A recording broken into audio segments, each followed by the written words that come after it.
Boa tarde. Impacto do gás carbônico no meio ambiente é discutido em São Luís. Pesquisa revela que aumentou o número de brasileiros que ingerem bebida alcoólica. Semana de teatro mostra encenação em praça pública. Veja também, Sampaio Corrêa vence o Campinense e o Maranhão Atlético Clube se prepara para estrear na Copa do Brasil. O Repórter Maranhão está começando agora.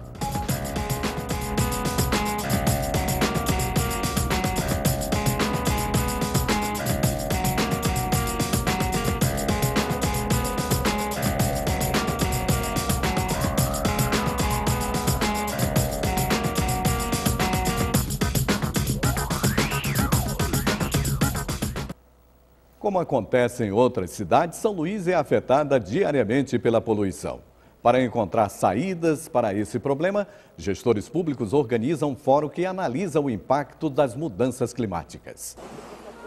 Nas grandes cidades, trânsito intenso. Com uma frota de mais de 300 mil veículos, a população de São Luís é afetada diariamente com a emissão de grandes níveis de gás carbônico, lançados principalmente por ônibus, motos e automóveis.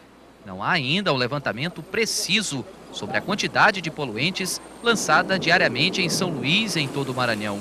No entanto, especialistas afirmam que, caso não haja uma solução imediata, em médio prazo, o Estado poderá sofrer com as consequências da poluição. A emissão de gás carbônico por parte dos veículos ainda é uma das principais causas do aquecimento global, que eleva os níveis de temperatura em todo o planeta. No Maranhão, também devido ao crescimento urbano, nos últimos 50 anos, houve aumento gradativo das temperaturas. O efeito estufa, responsável pela manutenção do clima no planeta, está sendo afetado. A partir da Revolução Industrial, onde passaram a vir as emissões de gases, entre eles o gás carbônico, então a gente passou a adicionar elementos. São gases de efeito estufa, são gases que ficam em suspensão na atmosfera, eles impedem que quantidade da energia que a Terra libera para a atmosfera, devolve para a atmosfera em ondas longas, fique retida aqui próxima à superfície, provocando o aquecimento do planeta. No Maranhão, gestores discutem a cada ano essas e outras questões envolvendo o meio ambiente. Nesta reunião, em pauta, o clima no estado e a preservação de áreas verdes. E hoje nós temos um fundo estadual de meio ambiente, o Fundo de Unidade de Conservação, que detém bastante recurso para ser implantado nisso. Mais um exemplo em São Luís é a Lagoa da Jansen, que foi agora oficialmente passada para a administração da SEMA por conta de tornar-se unidade de conservação. A APA do Itapiracó também está recebendo, está sendo feito agora o conselho gestor também da APA do Maracanã. Então, ou seja, a gente hoje tem recurso para investir nisso a partir da regulamentação, que foi um trabalho que a SEMA realizou, a partir da Superintendência de Unidades de Conservação. Na verdade, esse momento que a gente está passando agora será o de revalidação do fórum. E para isso a gente vai precisar consultar a sociedade civil, ONGs, academias, enfim, são entidades que participam diretamente do processo. A sinalização em ruas e avenidas da cidade é essencial para manter a ordem no trânsito. Porém, em São Luís, os pedestres estão sendo prejudicados pela falta de conservação da sinalização vertical. Em muitas vias, as faixas de pedestres não existem ou estão apagadas. Em vários pontos de São Luís, o problema se repete. A faixa de pedestres ou não existe ou está assim, apagada, quase sumindo. Na Avenida São Marçal, principal via do bairro João Paulo, vários cruzamentos estão sem a sinalização horizontal. Com o tráfego intenso, os pedestres têm que contar com a ajuda dos semáforos para atravessar. Mesmo assim, nem sempre essa é uma missão das mais fáceis. Fica difícil, né? Fica difícil porque a gente tem que esperar o carro parar para poder conseguir passar e correndo o risco de atropelamento até, né? Neste outro ponto, na Avenida Getúlio Vargas, a sinalização também está precária. A faixa está apagada e os pedestres têm que contar com a boa vontade dos motoristas para atravessar. Uma situação muito comum é o desrespeito à faixa de pedestres. Nos locais onde não há semáforos nem agentes de trânsito, é muito comum os motoristas simplesmente ignorarem a sinalização. Dificilmente para. Tem que ter várias pessoas para eles poderem parar. Eles não param. Agora, é obrigação do motorista parar independente desse sinal. Mas são mal educados, ainda não se educaram, precisa se educar mais. A senhora acha que é uma questão mesmo de educação? Educação no trânsito, educação. Desrespeitar a faixa de pedestres é considerada infração gravíssima pelo Código de Trânsito Brasileiro, sujeita a multa de R$ 191,33 e 7 pontos na carteira. Mas, como a fiscalização, pelo visto, não tem sido muito efetiva, o melhor mesmo é ficar bem atento, como faz Dona Eunice. E eu ainda faço assim, eu chego e espero se para um, mas eu ainda não atravesso. Espero todos parados, depois de todos parados eu atravesso. Daí é assim. Acontece às vezes de um parar e os outros não? E os outros não, acontece muito. Até o fechamento desta edição, a SNTT não se pronunciou sobre o assunto.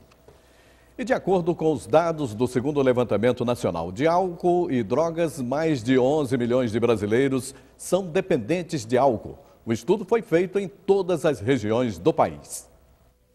Ainda de acordo com a pesquisa, apesar da metade da população brasileira não consumir bebida alcoólica, os que bebem o fazem de maneira abusiva.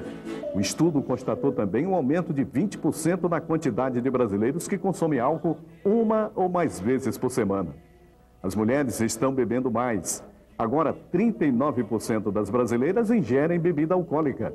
Por outro lado, a lei seca está dando resultado. Houve redução de 21% na proporção de pessoas que relataram ter dirigido após consumir álcool.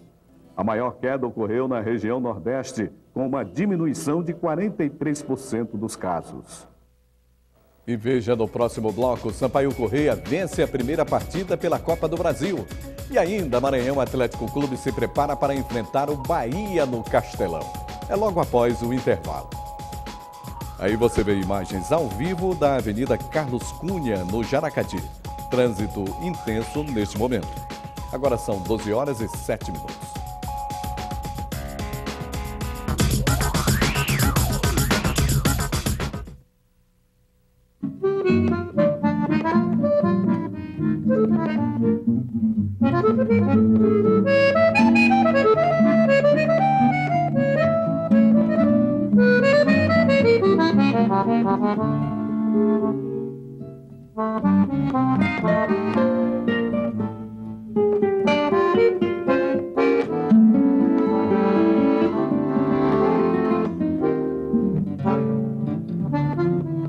Uma comunidade que ajudou a indústria de Belo Horizonte. Eu acho que quando a gente vai parar num lugar, a gente tem que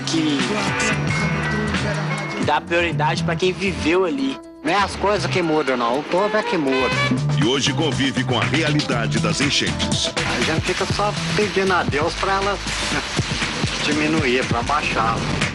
Rede Jovem de Cidadania, nesta segunda, 5h30 da tarde. Olá! A TV Brasil comemora o seu 5º aniversário com uma programação que acompanha você. Nas noites de domingo, você está convidado para viajar com a gente pelas terras de nossos queridos hermanos. Aos domingos, 7 horas, América Latina tal como somos. 10h30, Soy Louco por Ti Cinema. E logo após, curta a TV e Doc Latinoamérica. Venha descobrir a cultura, a história e a arte latino-americana em documentários e filmes inéditos e exclusivos. Um espaço único na televisão brasileira dedicado à produção audiovisual da América Latina. Que tal? Vamos à la película? TV Brasil, a sua TV pública. O programa certo na hora certa. Existem canais de comunicação privados, essencialmente comerciais. Existem canais estatais, que prestam contas à população. E existe um canal de comunicação pública, feito para informar e ajudar você a formar sua própria opinião. A TV Brasil, que tem uma programação de qualidade, valoriza a diversidade e a cultura local. Conheça, opine e participe. TV Brasil, conhecimento que gera cidadania.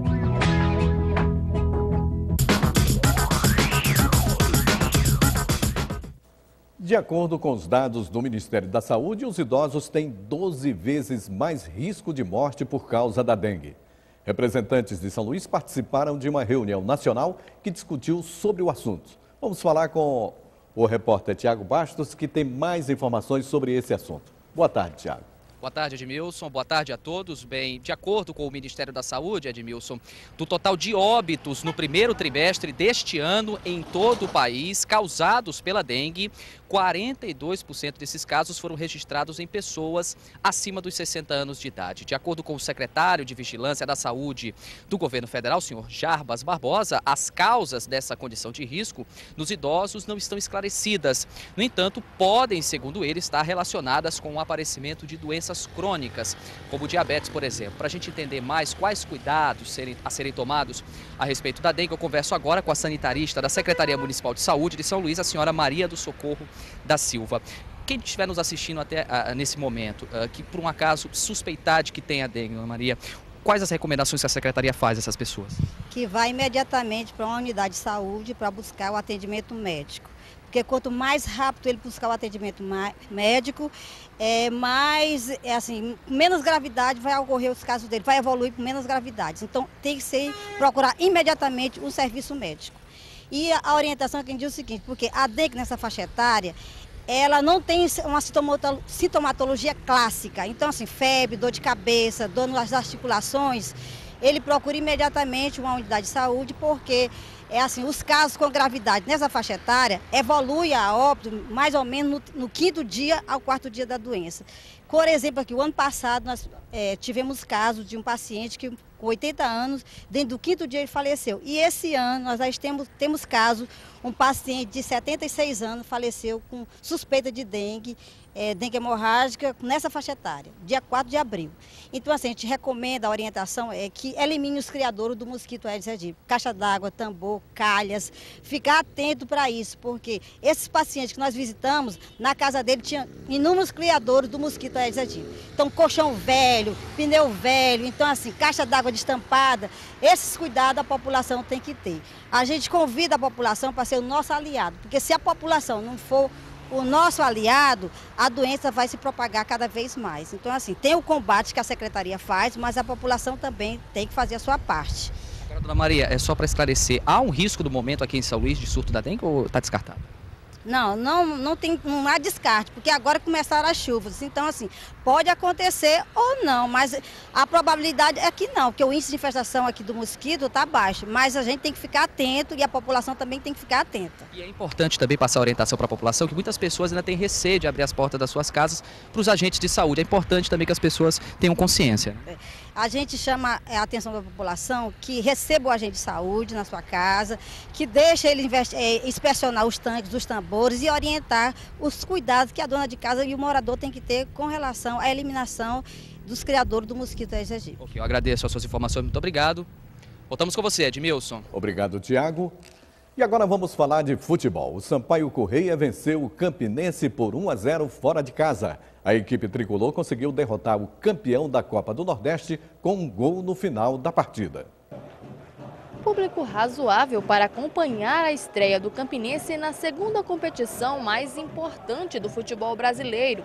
Parece que a boa fase pela qual passou o time na Copa do Nordeste não é mais motivo para empolgar a torcida, que iria ver do outro lado o atual campeão brasileiro da Série D, que começou a partida mostrando que não iria jogar só para se defender. Lá atrás, a zaga maranhense mostrava muita força e firmeza, praticamente ganhando todas diante das investidas do rubro-negro. Com isso, nos contra-ataques, a Bolívia querida só saía na boa e passava a ser mais efetiva nas jogadas de ataque, levando perigo para a Pantera. Sendo assim, Oliveira Canidé resolve deixar a equipe mais ofensiva e lança Bismarck no lugar do contundido Gleibson, ainda no primeiro tempo. Na primeira jogada do meio atacante, o Campinense chega com qualidade. Pura ilusão. No segundo tempo, a dificuldade para penetrar na retranca maranhense continuava. O Sampaio Corrêa continuava se defendendo muito bem e vendo a Raposa sequer chutar a bola a gol. Rodrigo Ramos pouco fazia na meta tricolor. E quando precisava mostrar trabalho, a experiência do camisa 1 falava mais alto. E quem viu esse lance pode até ter imaginado que os visitantes não fariam gol. Mais uma ilusão. Edgar recebe ótima bola na área raposeira e acerta o pé. Gol nos acréscimos que deu ao Sampaio Correia uma ótima vantagem para o jogo de volta. E ao campinense, vaias.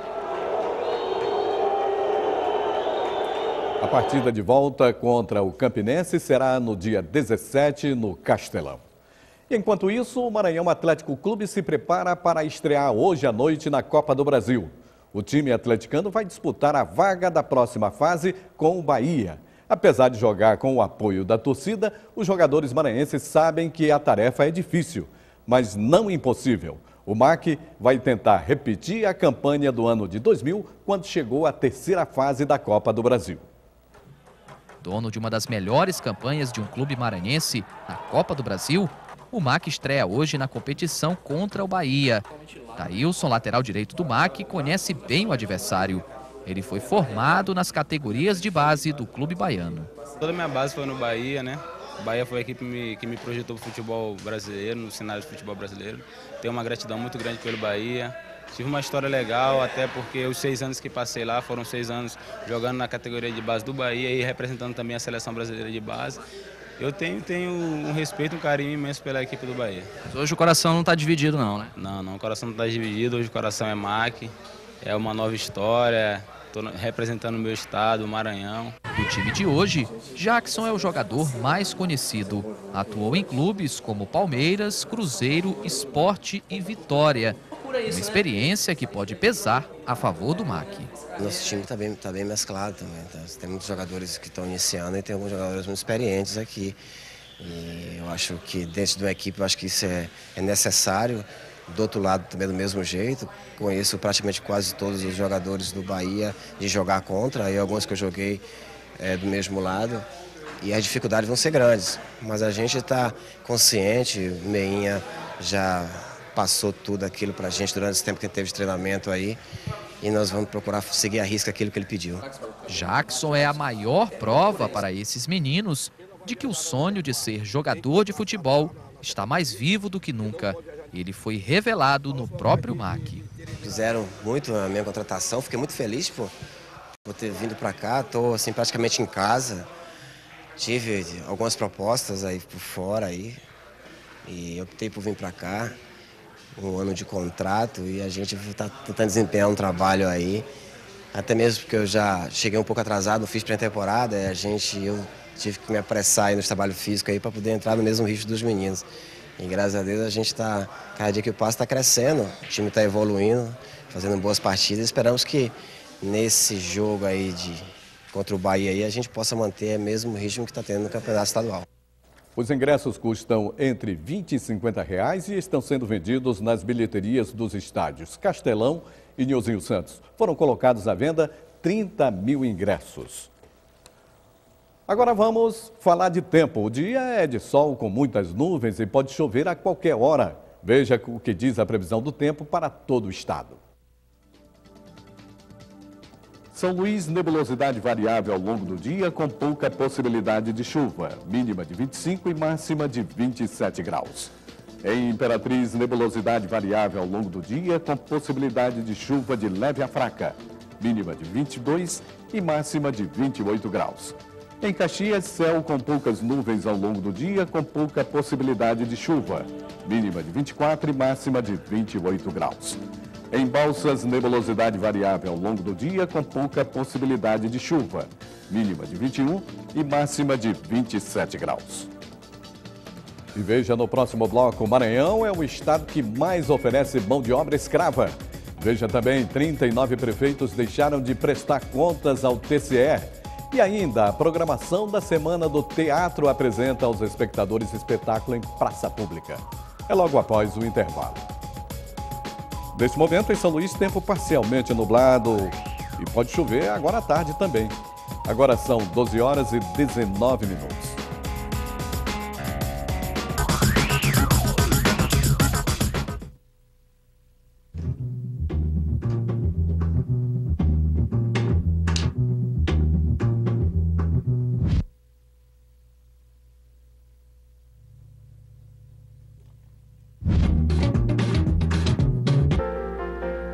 Maria dirige sua empresa. Joana conseguiu sua casa própria. Tereza deu um basta à violência que sofria em casa. Marcela está escrevendo seu futuro. Cada vez mais as mulheres conquistam seu espaço. Cada vez mais o Brasil é feito também por mulheres. Acesse o site. Conheça seus direitos. Governo Federal. Liliane Reis é a apresentadora do Estúdio Móvel. Ela decidiu estudar jornalismo porque gostava de ver Alberto Diniz no programa Observatório da Imprensa. Diferentes gerações de jornalistas estão com você na TV Brasil. Acessibilidade. Essa palavra faz toda a diferença na vida de uma pessoa. A TV Brasil sabe disso. E faz uma TV cada vez mais inclusiva. Uma TV para você. Uma TV para todos. Durante 18 horas por dia, exibimos programas com recurso de legenda oculta dirigido às pessoas com deficiência auditiva de todas as idades. Os filmes nacionais também contam com o recurso de audiodescrição, uma ferramenta que ajuda as pessoas com deficiência visual. Nosso jornalismo também é inclusivo. O Jornal Visual é o primeiro telejornal diário feito em Libras, a língua brasileira de sinais. As principais notícias do Brasil e do mundo ao alcance de todos. O Programa Especial é uma revista semanal voltada para a realidade das pessoas com deficiência. Na agenda do programa estão mercado de trabalho, esporte, lazer e educação inclusiva. Afinal, somos todos iguais. TV Brasil, o programa certo, na hora certa. O Maranhão é o estado que mais fornece mão de obra escrava a outros estados. O assunto está sendo debatido entre procuradores do trabalho. Vamos voltar a falar com o Tiago Bastos, que tem mais informações sobre esse assunto. Bem, Edmilson, complementando as suas informações, os municípios de Açailândia, Buriticupu, Santa Luzia e Bacabal são os considerados com os maiores índices de trabalho escravo. Em 2012, de acordo com um levantamento feito pela Universidade de Brasília, 2.094 trabalhadores foram flagrados em todo o país em situação análoga de escravidão. Para falar mais sobre esse assunto, eu converso agora com a senhora Luana Lima Duarte, ela que é procuradora do trabalho. Muito do que a gente observa, procuradora, com relação ao trabalho escravo, se deve às condições sociais. Normalmente são pessoas já mais humildes, mais pobres e tudo mais. Essa é a principal causa mesmo? É o que propicia o trabalho escravo? Sim, as pessoas que estão inseridas nessas condições de trabalho degradantes, elas estão também inseridas em situações de vulnerabilidade social, de pouco acesso a políticas públicas de fundamental importância, como a educação, a saúde, a moradia. Então, elas tendo em vista a premente necessidade em que vivem para suprir as necessidades mais básicas próprias de seus familiares, elas se veem sujeitas a essas situações. Agora, procurador, outro dado que chama a atenção é que 100%, em todo o país, 100% dos adultos flagrados em situação de escravidão também já passaram pela mesma situação quando eram mais jovens. Isso não é coincidência, né? Exatamente. No Maranhão, inclusive, essa informação nos dá um outro indicativo de identidade de posição no ranking do trabalho infantil. 4º lugar é a mesma identidade na posição do trabalho escravo flagrado dentro do nosso estado. Então, indica que o trabalho infantil é uma das multicausalidades do trabalho degradante. O trabalho infantil, por sua vez, ele tem basicamente as mesmas causas do trabalho escravo. É importante também destacar que o empregador que, por um acaso, contribua com esse tipo de prática, que é um crime, é bom deixar claro, ele está sujeito a sanções. Quais sanções, procurador? Exatamente. Além da configuração da prática como um crime previsto no artigo 149 do Código Penal, existem as repercussões na esfera trabalhista, que são de nossa atribuição, a persecução de indenizações por dano moral coletivo, indenizações por dano moral aos trabalhadores, além da garantia de pagamento de todas as verbas trabalhistas a esses trabalhadores. Okay. Procurador, eu agradeço as suas informações, muito obrigado. Voltamos com você, Edmilson. Obrigado, Tiago. E o Tribunal de Contas do Estado divulgou a lista dos gestores que não prestaram contas com a instituição. 39 prefeitos e 52 presidentes de câmaras municipais deixaram de entregar as prestações de contas no prazo estabelecido pelo TCE. Os gestores que não prestaram contas poderão sofrer penalidades como pagamento de multa, serem acionados pelo Ministério Público Estadual, além de correrem risco de serem inelegíveis.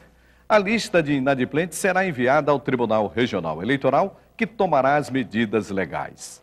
E os espectadores maranhenses estão tendo a oportunidade de assistir a peças teatrais num palco diferente. Os espetáculos estão sendo encenados em praça pública, o que chama a atenção de um público de todas as idades. A programação faz parte de mais uma edição da Semana de Teatro do Maranhão. Desta vez, a preparação do cenário não é em auditório de escola ou em algum evento universitário. Com 7 anos de criação, a companhia Chegança chegou à praça e, no meio da rua, apresentou o último fruto da criação dela, Contos da Mata. Há muitos anos atrás, numa imensa floresta, havia muitos animais. Todos viviam juntos. Todos viviam em paz. O primeiro dos 4 contos apresentados, A Guerra dos Bichos, seguiu, como todos os outros, a encenação pensada pedagogicamente para a estruturação de valores que ajudem na conservação do meio ambiente. Tudo de forma bem lúdica, para que envolvesse principalmente os pequenos da plateia. Eu digo que é um trabalho também de preservação, né? de preparação para o futuro, né? Então, se a gente está falando também de preservação de meio ambiente, a gente também começa a preservar o homem, né? Pela animação dessa garotinha, dá para sentir que o resultado da contação das histórias de conhecidos escritores da literatura infantil envolveu mesmo a todos. Sempre bom, né? A gente já dá o exemplo, começar a acostumar a criança desde cedo, né? Com as artes, com a cultura. E dar esse exemplo, né? Para que a cultura não morra, né? Para que a arte não morra, porque a criança é o futuro do nosso país. A apresentação de Contos da Mata integrou a programação da 8ª Semana do Teatro no Maranhão e visou atingir um dos objetivos dela, o de formação de plateia. É muito legal. Por quê? O que é que tu está gostando da história? Porque eu aprendi. Porque o quê? Porque eu tô aprendendo. Aprendendo o quê? A ler. Mas teria sido bem diferente, né? Se o ser humano tivesse mais educação ambiental, amor à natureza e respeito pelo planeta que habita.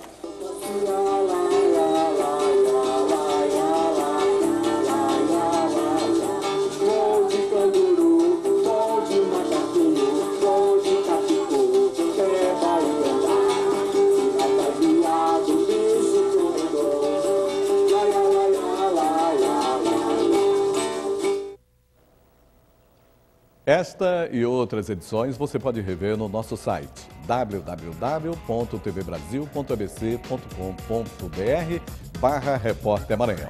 E nós ficamos por aqui. Até amanhã, ao meio-dia. Uma boa tarde.